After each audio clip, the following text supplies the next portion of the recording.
they just want to just record it. They don't even care if the tube tech is slammed or if they're just like destroying the vocal. Like they just want to get Yeah. straight to the mix. Yeah. I'm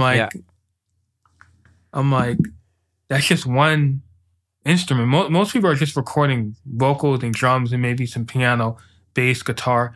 The amount of like recording nowadays is like, I feel like it's a lot less.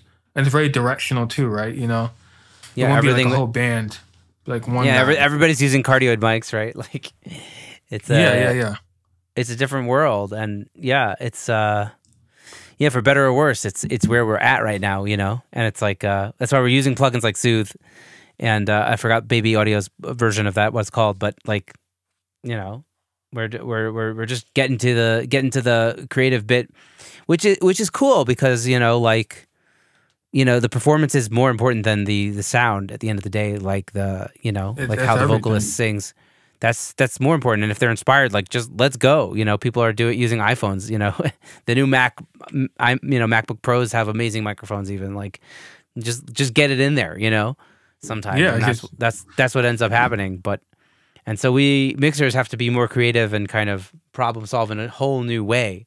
Because, you know, we don't have routing issues as much as we just need to kind of, you know, use creative tools to kind of get things to de-harshify or, you know, work better or whatever it is, you know?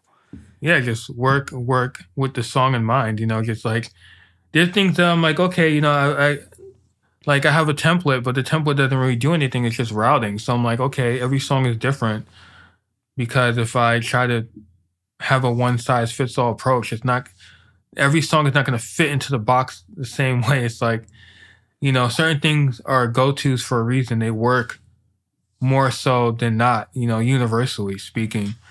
And it's like, but then it's just cool to just come up with things on the fly, like start a new stereo bus while you're mixing, like, or just, you know, come up with a new vocal sound. Because I'm looking at things like, okay, like things are like done now. Like, how do I improve upon this? Like, what do I need to do?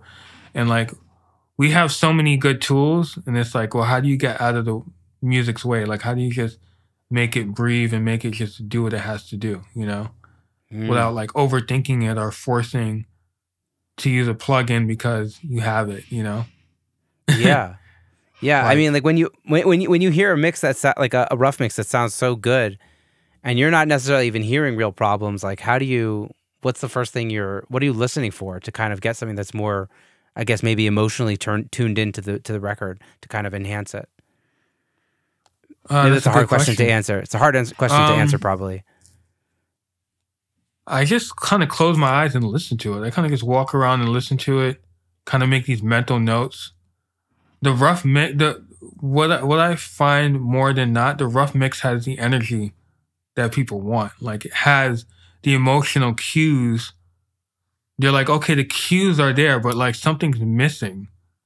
And then you have to really think about, okay, if the cues are all there, what's missing it from making it more impactful? Like, oh, their kick drum needs to get reworked a little bit. Their vocal needs to get brought up more up front. Like, the vocals being you know, the vocal's not loud enough, so like it's submerging underneath the instruments, and it's kind of fighting against this main part. So like it's about like getting the song to speak better, but then also like understanding what's making it work right now. Like, what's fundamentally making the song feel good, enjoyable. Yeah. Like, what's making it feel good right now? You're like, damn, this song feels great. And then there's some songs that don't feel great, right? And then you got to kind of think, that's why you need to have part right brain, part left brain. Because your left brain, you need to have enough techniques in your arsenal to be able to fix things so that it can be more emotional and more connect to the listener. Because like the listener, they don't listen to things the way that we do. Like, I went to a Kid Leroy show, and none of those kids are like thinking about the mix, or they're thinking about the low. Like, they don't think.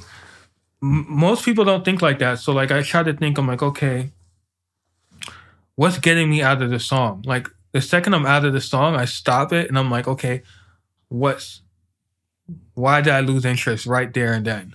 You know, I try to really think about, I'm not thinking about it too hard, but like, you know, you just have this way of processing the music and trying to figure out, you know, how do you make it better?